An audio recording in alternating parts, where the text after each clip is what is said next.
Hi, this is Dr. Otto Janke, and I want to thank you for being with us today. This is the second week 2 of Chiropractic Health Month in the state of New York, which was proclaimed by your state assembly. And the second week we're going to talk about, this is for your healthiest children. I want to give you some statistics first of all. Is that over 80% of normal childbirths result in neck injuries to the baby. Over 80% of normal, healthy, textbook births result in injury to the cervical spine of the baby. First of all, can that be good or bad? Yeah, it's terrible. So how do you check the baby? Well, here's the wild thing is that the testing it does, that goes on right at birth, does not check the cervical curve to see if it's healthy in the baby. It never does. The Apgar testing is actually was made by Apgar to find out if the anesthesia that was given to mom has affected the baby.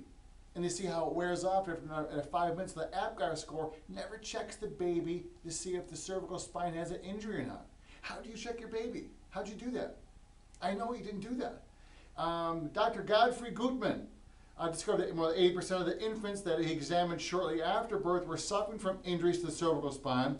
He said if a child is subluxated at birth, it means the spine doesn't move correctly. That the child's perception of the world is distorted and their ability to respond to the world is compromised. Would that be good or bad? That's terrible.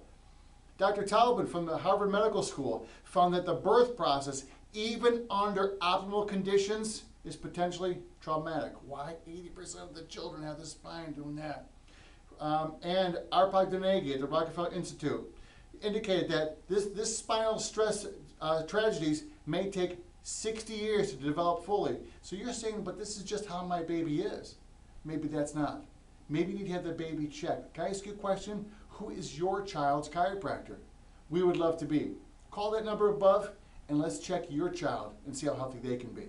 You have a wonderful weekend.